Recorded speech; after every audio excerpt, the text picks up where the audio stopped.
বাবা আসুক খাবো, বাবা আসুক খাবো। গুড মর্নিং বন্ধুরা, কেমন আছো সবাই? আইভি ফ্যামিলি ক্রিয়েটর সবাইকে স্বাগত জানাই। সবাই কেমন আছো? চলে এলাম আজকেও ছাদে। তবে আজকে কিন্তু খুব রোদ উঠেছে, খুব দেরি করেই এসছি। ঘড়িতে বাজছে প্রায় তোমার 9:30 এরকম কাছাকাছি। ছাদে এলাম এই কারণে, কালকে দেখেছো তোমরা সব জায়গাতে, কালকে সব জায়গাতে তুমুল ঝড় বৃষ্টি হয়েছে, মুষলধারে। মানে এত অতিরিক্ত গরমের পরে একটু স্বস্তির বৃষ্টি আমাদের পক্ষে সত্যি ভীষণ ভালো হয়েছে। ওয়েদারটা তার জন্য একটু ভালোও আছে, খুব যে খারাপ তা নয়। হ্যাঁ, রোদটা খুব খুব উঠেছে, রোদটা চকচক করে রোদ উঠেছে একদম। তা ছাদে এলাম এই কারণে, কালকে আমার জামা কাপড়গুলো সব নিয়ে গিয়ে আমি সব সিঁড়িতে রেখে মিলে দিয়েছিলাম। তা মনের ভুলে আমি সেখানে জানলাটা, মানে চিড়ে করেছে জানলাটা, ছাদের জানলাটা লাগাতে ভুলে গেছি। যার জন্য ছাদ ঢুকে আমার জামা কাপড়গুলো সব মানে ভিজে গেছে বলবো না, কিন্তু কেন সেই স্যাপ স্যাপে টাইপের হয়ে গেছে। যার জন্য ওগুলো সব সিঁড়িতেই টাঙানো আছে। এবার ওগুলোকে ছাদে মিলতে এলাম। তা ভ্লগটা ভাবলাম ছাদ দিয়ে শুরু করি, যেহেতু ছাদে এসেছি আর রোদটাও খুব সুন্দর উঠেছে, তার জন্য ছাদে এলাম। সোনাইও পরে অনেকক্ষণ বাড়ি চলে এসছে। এবার খেতে দেবো, আমার খেতে দেওয়ার পালা। সোনাইকে, সোনাইয়ের বাবাকে সব খেতে দেওয়ার পালা এবার। সবাইকে খেতে দেবো। তা সোনাই এসছে ছাদে আমার সঙ্গে। মা তুমি কি করছো? তাই এগুলো সব মিলবো জামা কাপড়গুলো, তাই ও এলো পেছন পেছন ছাদে আমার সঙ্গে। চলো ভ্লগটা আজকে এইভাবে শুরু করলাম। এরপর যাবো রান্নাঘরে। তোমরা রেগুলার জানো যেমন রান্নাঘরে আমি ডিউটি শুরু করি, সেইভাবেই রান্নাঘরে যাব। আর সেই সঙ্গে ছাদটাও দেখাই তোমাদের, চলো। তাই দেখো, ছাদ এত বৃষ্টি হয়েছে, ছাদ কিন্তু একদম পরিষ্কার চকচক করছে। চারিদিক ছাদ একদম পরিষ্কার হয়ে গেছে। গাছগুলো আবার সে সবুজ ঝলমলে হয়ে গেছে। ঝড়ের ঠেলা রজনী গাছগুলো আমার একদম সেই নুইয়ে পড়েছে যাকে বলে। আর এদিকে অ্যালোভেরা গাছ দুটোও বেশ ডাকুর ডুগুর বড় বড় হয়ে উঠেছে, আর চকচক চকচক করছে গাছ একদম। হরি গাছগুলো সব মরে গিয়েছে, ওগুলো লাগাতে হবে। এত রোদে এখন গাছগুলো মরে গেছে, আবার নতুন করে লাগাবো। উঠোনে আমার প্রচুর গাছ বেরিয়েছে, সেগুলো সব নিয়ে এসে লাগাবো গাছগুলো। সোনাই এখন শুরু করেছে খানিকটা খুঁটু খুঁটু করতে মাটি নিয়ে। তো চলো জামা কাপড় সব মিলিয়ে নিই, নিয়ে তারপর খেতে দেবো এবার ওদেরকে। 10টা প্রায় কাছাকাছি বাজতে চললো। সমস্ত কাজ সারি, তারপর সারাদিন কী কী করলাম না করলাম সবটা তোমার সঙ্গে শেয়ার করব। আমার ছোট বড় অংশ সবই শেয়ার করব। দেখা যাক কি করছি না করছি সারাদিন। এই যে সব মেলা হয়ে গেল। একটু রোদে গরম হয়ে যাক, মোটাগুলো হয়তো একটু ছ্যাপ ছ্যাপ করছে, একটু রোদে গরম হয়ে যাক, তারপর তখন আবার নিচে নিয়ে চলে যাব। আবার আজকে যা আছে সেগুলো আবার ছাদে নিয়ে আসবো। তবে হ্যাঁ, ওয়েদার যে খুব রোদ করেছে তা কিন্তু বলবো না। আমি যেমন ভিডিও প্রথমেই বললাম তোমাদেরকে যে খুব রোদ দেখাচ্ছে, কিন্তু তা কিন্তু দেখাচ্ছে না। আবার দেখো মেঘলা মেঘলা হয়ে গেল, আকাশটা পুরো মেঘলা মেঘলা হয়ে গেল। চারিদিকে কুকুরি ডাকছে, আবার মেঘ মেঘ করে এলো। মিলছি ঠিক কথা, কিন্তু ভয়ও পাচ্ছি একদিকে যে আবার নামবে নাকি এখন। যাই হোক, দেখি কতক্ষণ থাকুক, কিছুক্ষণ আবার নিয়ে চলে যেতে হবে। চলো নেমে যাই এবার আস্তে আস্তে। চলে এলাম রান্নাঘরে। মুড়ি খাবার হয়ে গেছে আমার। এখানে আমি করেছি বরবটি আলু সিদ্ধ দিয়ে দেবো। বরবটি আলু সিদ্ধ দিয়ে আজকে ওকে মুড়ি, যেহেতু আজকে ধরো স্যাটারডে নিরামিষ, তাই জন্য আজকে বরবটি আলু সিদ্ধ দিয়ে করেছি মুড়ি। রান্নার জোগাড় এখানে সব হয়ে গেছে। তোমাদেরকে পরে পরে দেখাচ্ছি যে কি কি রান্না করব, কি কি রান্না সারাদিন আজকে করলাম। দিয়ে দিচ্ছি ওকে খেতে দিতে। এবার ওকে দেওয়ার পর সোনাইকে দেবো, তারপরে ধরো নিজের পালা আছে। ব্যাস, মুড়ি দিয়ে দিলাম। এবার আমার ডিউটি নিচে যাওয়ার। চলো যাই নিচে এবার। তো বন্ধুরা, আজকে আমি রান্না করছি এখানে ঝিঙে দিয়ে বড়া দিয়ে রেসিপি, মানে ঝিঙের মধ্যে ঝোল ঝোল করে বড়া করে রেসিপি করব, মানে রান্না করব। যাই হোক, এখানে ছোলার ডাল ভিজিয়ে নিয়েছি।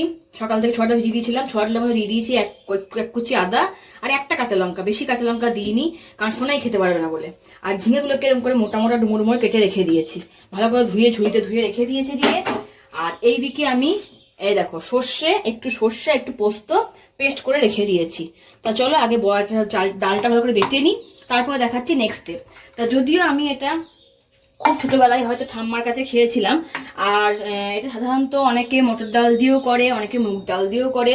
আবার আমি ছোলার ডাল দিয়ে করেছি। আমার ঠাম্মার কাছে মটর ডাল দিয়েও খেয়ে দেখেছিলাম আমি, ভীষণ ভালো লাগে খেতে। তোমরা অবশ্যই করে দেখো, এই গরমের সময় ঝিঙের ঝোল ঝোল করে বড়া বড়া রেসিপি দারুণ লাগে খেতে। তো এই যে ডালটা আমার এখন বাটা হয়ে গেছে, তোমরা দেখতে বুঝতেই পারছো আমি কিন্তু একদম টাইট করে বেটেছি। কারণ যতটা পারবে টাইট করে বাটার চেষ্টা করবে, নাহলে কিন্তু জল জলে হয়ে গেলে বড়া আকারে হবে না সেটা। আমি এখন পাত্রে ঢেলে নিই, তোমাদের দেখাচ্ছি। আচ্ছা, এটা এমনি বাটা হয়ে গেছে, শক্ত শক্ত করে দেখতেই পাচ্ছ তোমরা, যতটা আমি টাইট করে বেটেছি আমি। এর মধ্যে এবার দিয়ে দেবো সামান্য একটু হলুদ, অল্প একটু কাশ্মীরি লঙ্কার গুঁড়ি, স্বাদ মতো নুন, চিনি বলবো না, অল্প 2-4টে চিনির দানা, একটু বেশ খেতে স্বাদ হবে তার জন্য। আর দেবো স্বাদ মতো নুন। আচ্ছা, আর একটা কথা বলে রাখি, তোমরা এর মধ্যে কিন্তু মৌরি বা তোমার রাঁধুনি দিতে পারো। আমি দিলাম না, কারণ আমি আর বেশি রিচ করলাম না, বা আমার হাজবেন্ডও মৌরি গন্ধটা খুব একটা পছন্দ করে না, তার জন্য আমি দিলাম না মৌরিটা। আর রাঁধুনি এই মুহূর্তে আমার হাতের কাছে রাখা নাই। তাই। তো এবার এটাকে একটু মাখিয়ে নিয়ে ফেটিয়ে নিয়ে আমি এটাকে তৈরি করে রেখে দেবো। একটু হাতের মাধ্যমে ভালো করে মাখিয়ে নেবো, একটু হাতে করে ফেটিয়ে নেবো এটাকে। আচ্ছা, এখানে আমি কড়াইয়ে তেল গরম হতে দিয়ে দিয়েছি। খুব বেশি তেল দিইনি, সামান্য একটু সর্ষের তেল দিয়েছি। তো তেলটা যখনই গরম হয়ে আসবে তখন দিয়ে দেবো ওর মধ্যে সামান্য একটু কালো জিরে। কালো জিরেটা ভাজা ভাজা হয়ে গেলে দিয়ে দেবো এর মধ্যে ঝিঙেগুলো যে কেটে রেখেছিলাম সেই ঝিঙেগুলো। এবার ঝিঙেগুলোকে একটু ভাজা ভাজা করে নেবো। ঝিঙেটা নাড়তে নাড়তে একটু জল বেরোতে বেরোতে যখন শুরু করবে, দেখো জল বেরোতে লেগেছে হালকা হালকা, তখন দিয়ে দেবো এর মধ্যে একটু আদা বাটা। ব্যাস, আর দেবো না কিন্তু, যেহেতু পরিমাণটা আমার কম তার জন্য। তোমাদের পরিমাণ অনুযায়ী তোমরা দিতে পারো, যার বেশি হবে সে আর একটু দেবে। আর এর সঙ্গে তোমরা কাঁচা লঙ্কা বাটাও অ্যাড করতে পারো, কিন্তু আমি কাঁচা লঙ্কা বাটা দিলাম না, কারণ খুব ঝাল হয়ে গেলে ধরো সোনাই খেতে পারবে না, তার জন্য। যেহেতু সোনাই ছোটো ছেলে ছোটো ধরো, তাই ঝাল বেশি দিচ্ছি না আমি। এবার আদাটা এর সঙ্গে নিয়ে নেবো একটু করে। আদা কাঁচা লঙ্কা বাটা দিলে বেশ ভালোই লাগে, আমি শুধু কাঁচা লঙ্কাটা স্কিপ করে গেলাম। আর একবার ঢাকা দিয়ে দেবো এটাকে, মিনিট 2-3 পর ঢাকাটা খুলে দিলাম। দেখো ঝিঙে থেকে বেশ করে জল ছেড়ে ঝিঙেটা বেশ লাল লাল হয়ে গেছে। এবার যখন জল ছাড়বে তখন দিয়ে দেবো এর মধ্যে সামান্য একটু হলুদ গুঁড়ি দিয়ে দিলাম। হলুদ গুঁড়িটা দিয়ে এর সঙ্গে আরেকবার নেড়ে নেবো ভালো করে, এটা হলুদের কাঁচা গন্ধটা মরে যায়। অলরেডি ঝিঙে থেকে জল ছাড়তে লেগে গেছে। যখন ঝিঙে থেকে এইভাবে জল ছাড়তে লাগবে তখনই দিয়ে দেবো এর মধ্যে জল, কারণ রান্নাটা পুরোটা জলেই হবে। বড়াগুলো কিন্তু এখনও দিইনি, এর মধ্যে বড়া এখন দেবো না। দিয়ে দিলাম অনেকটা জল, যেহেতু ঝোল ঝোল করে হবে আর বড়াগুলো কিন্তু জলেই ছাড়বো। এবার গ্যাসটা ফুল বাড়িয়ে দিয়ে ঝোলটাকে মিনিট 2-3 ফুটতে দেবো। জলটা দিয়ে দিলাম স্বাদ মতো নুন। মিনিট 2-3 পর ঢাকাটা খুলে দেখবে ঝোলটা কিন্তু থকথক করে ফুটতে লেগেছে। আচ্ছা, তার আগে বলে রাখি আমি কিন্তু মিষ্টি এখনও দিইনি, মানে চিনি দিইনি, দেবো পরে, স্বাদ মতো দেবো, অল্প পরিমাণে পরে দেবো। আচ্ছা, ঝোলটা যখনই ফুটতে লাগবে এইবার হচ্ছে আমরা বড়াগুলো আস্তে আস্তে একটু একটু করে ছেড়ে দেবো এর মধ্যে। গ্যাসটা সামান্য কমিয়ে দেবো এখন। এই ফুটন্ত ঝোলেই একটি একটি করে বড়াগুলো আমরা দিয়ে দেবো এখন। ওই জন্যই কিন্তু এটাকে টাইট করে বাটতে হবে তোমাদের, পাতলা করে কিন্তু একদম বাটবে না। আস্তে আস্তে সুন্দর করে সাজিয়ে সাজিয়ে কড়াইটা ভর্তি করে দেবো।